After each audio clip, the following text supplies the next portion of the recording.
Yeah. That nigga's gun. On cams? Yeah, yeah. Either.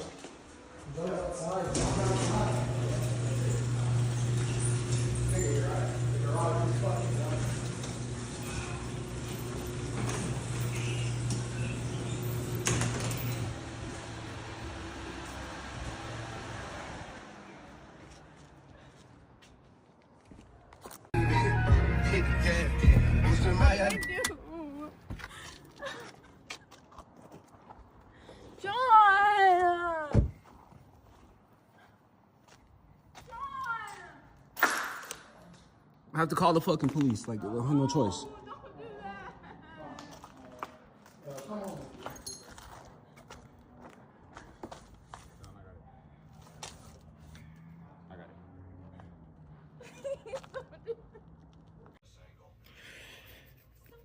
Okay, so story time is, as you can tell, she was drunk, and she just showed up out the blue, and this isn't the first time she done it. So my roommates didn't want me to talk to her this time because she's drunk. She's not gonna listen. She already has 2 DUIs and a charge from doing this to her mother. So they didn't want me to talk to her. So I'm sitting in the garage listening to all this while it happens, and then they're telling her to leave. They're telling her she can't stay here. It's like 2 in the morning. She's drunk. She just wants to talk. She's not supposed to be there. We were supposed to talk earlier that day. She doesn't answer because she was drinking, getting drunk. So at that point, no. I've already told her, if you're drinking, don't call me, don't come over, don't text me. She doesn't listen because this has happened before. So she pulls up at the garage. They tell her to leave. After like the 10th time, she says fine. Gets in the car and just floors it. Doesn't look behind her, doesn't make sure she's in the right gear, just floors it straight through the garage. Straight through the garage. Yeah, I knew she was going to try to take off, so I had to go get her keys. I don't have any other video of it, so I don't know. It's the last part to this video.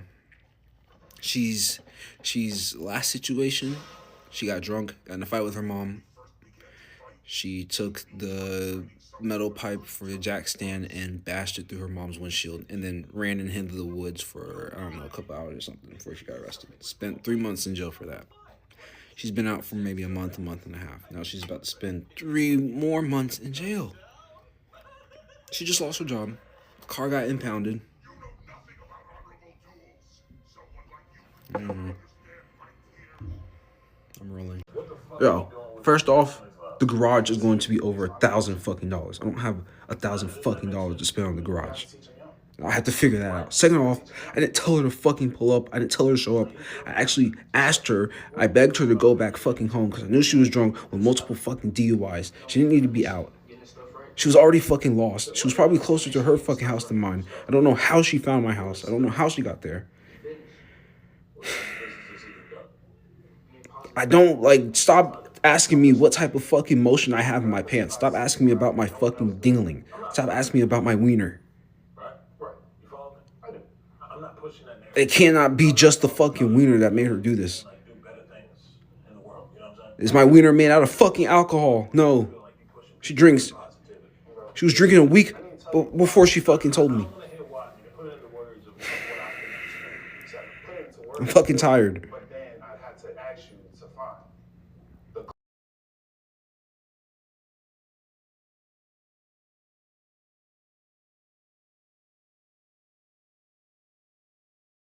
Oh my god, I forgot part 4. John, I got it. I got it.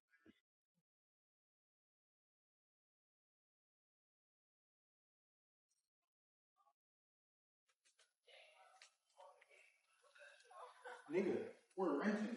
I actually want to punch your fucking face like, oh my goodness, if I was a woman, I would beat the fuck out of her right now. Listen.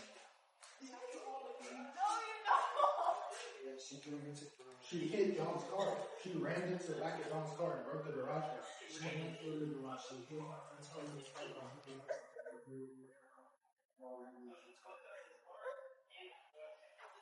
Go get her license. I did it. No, I don't want to go back to jail. No.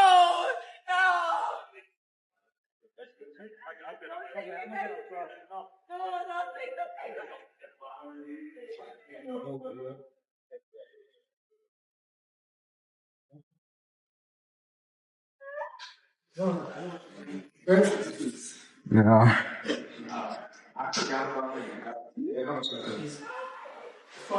Hey man, we started new shit this year. Fuck that shit. We started new shit this year.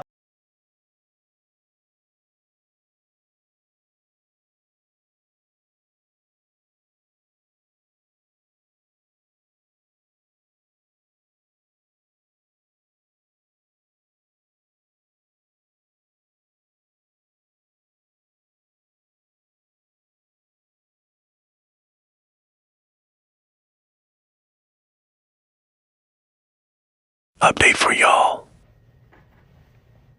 About to try to address some things. Number one, y'all keep saying that I must have done something to her to make her do all this. Or what did I do to make her act out like this?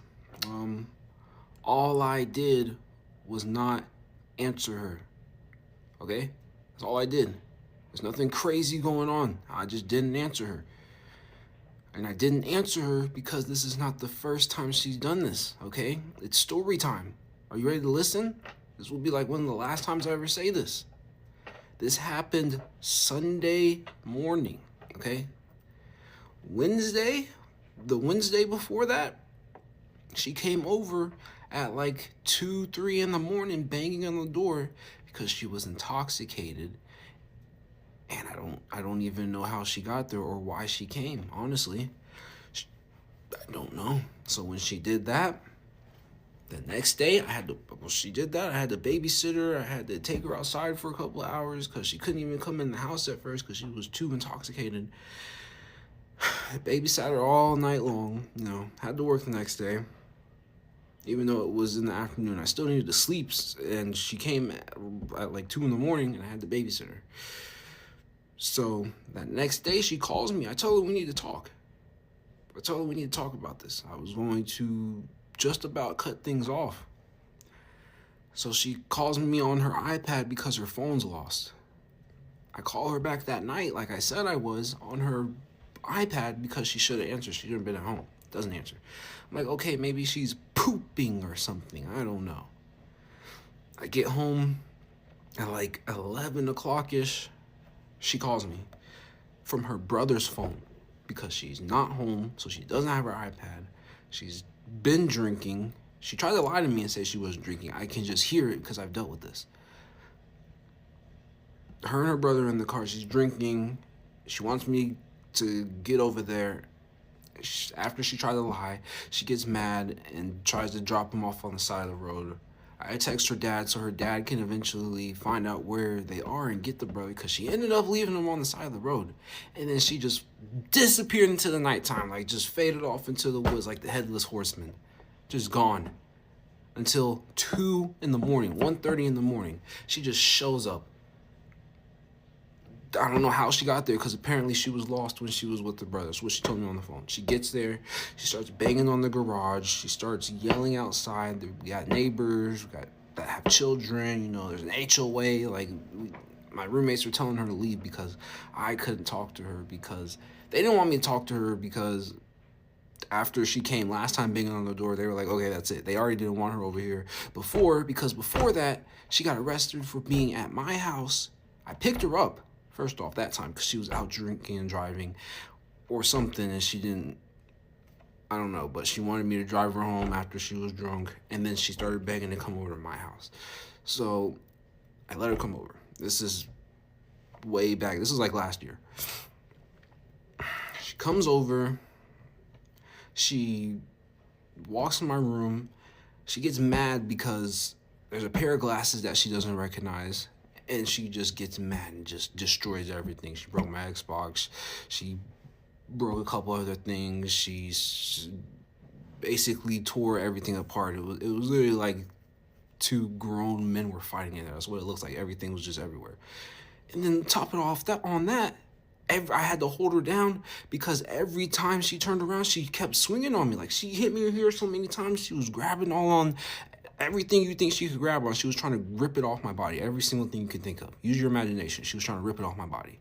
So at this point, I have to restrain her from assaulting me some more. My roommates are up at this point. They're like, you gotta calm her down. We're calling the police. I'm calling her dad so she doesn't get the police called on her while fighting to keep her from hitting me. Because every time I'm like, you have to go. She's like, okay, let me go. I'll leave. I let her go. She, not 1 second later, hits me. So I have to hold her down on the bed just to restrain her, and I'm just trying to get her to calm down or something, because I've tried. And she fixed her way to where her foot was on the window. She just kicked it through with her foot, just kicked the whole window through. Glass falling outside because I was on the second story. The neighbors called the police. They were in the room. Like, I had to get a statement. She ended up getting arrested then because she refused to leave and she was drunk. Started fighting the police a little. So, yeah, so that's why I didn't want her over there. That's why I wasn't talking to her. So then, after they were telling her to leave and stuff, she says, and I'm standing around the corner because I wasn't going to talk to her, but I needed to hear it at least. So she says, fine, after arguing with them for a while, and that's when she got in the car and just rammed my car twice. Rammed it twice. She hit it one time, rammed it again, and that's when it went through the garage. So yeah, I think yesterday I went and got a restraining order on her.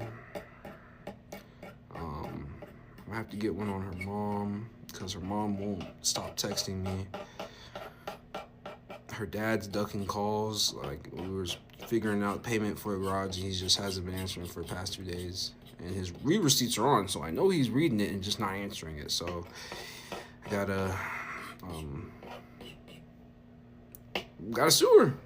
I don't know.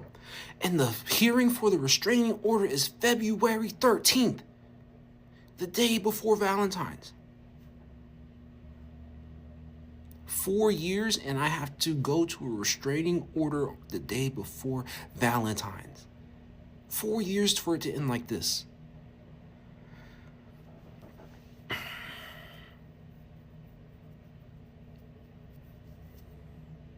don't know. Also, stop talking about my wiener. Like, it is what it is. You know, obviously there was, I don't know. Just stop it. Y'all keep saying, oh, the wiener made her act like this. The wiener this, the wiener that. Good D, good D. And half of them are guys. Almost all of them are guys saying that, actually. You guys are freaks.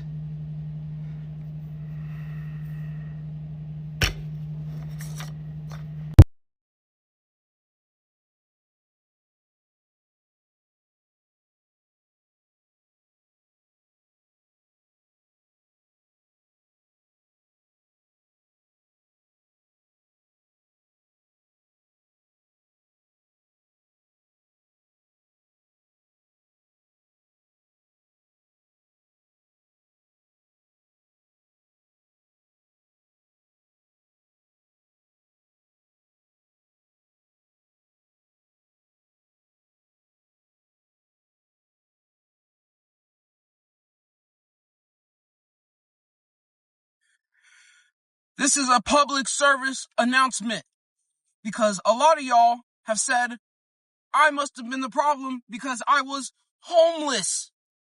I wasn't homeless until after I moved out with her because she kept drinking. Before we moved in, while we were together, I had a home. I had a 40-hour-a-week job. I walked to work for exercise because I lived 0.2 miles away from my job. The only thing I didn't have was a car. I had a roof over my head. I wasn't on the verge of homelessness.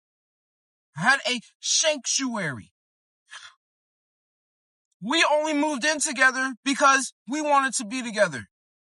All the time. Before this, I had a home. I had a bed. I had a room I could put whatever I wanted to in it. I could smoke in my house. I could leave my house whenever I wanted to. I was what? 18, 19, maybe 20. I was living at my mom's. This was 3-ish years ago, 4-ish years ago. I had a license. I had things I needed. After we broke up because she wanted to keep drinking, I was homeless because I couldn't go back to my mother's.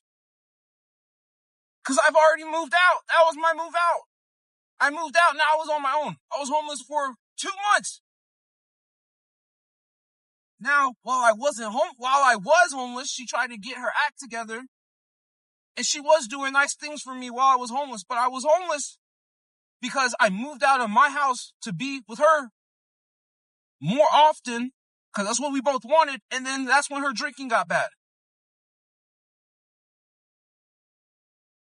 At first, she would have me buy her alcohol. Then this shit would happen. I tell her, I'm not buying you any more alcohol. And she would get it from her friends, her mother.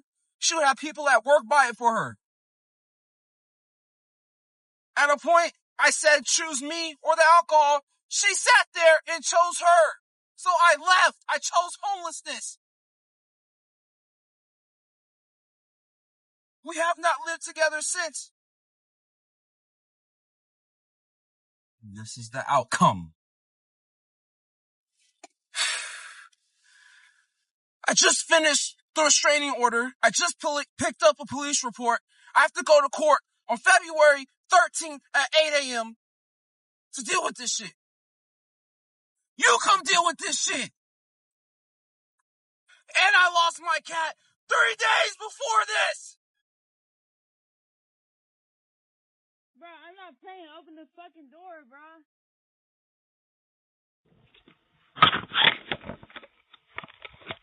Fuck. Open the door. Open the door. Uriah, open the door.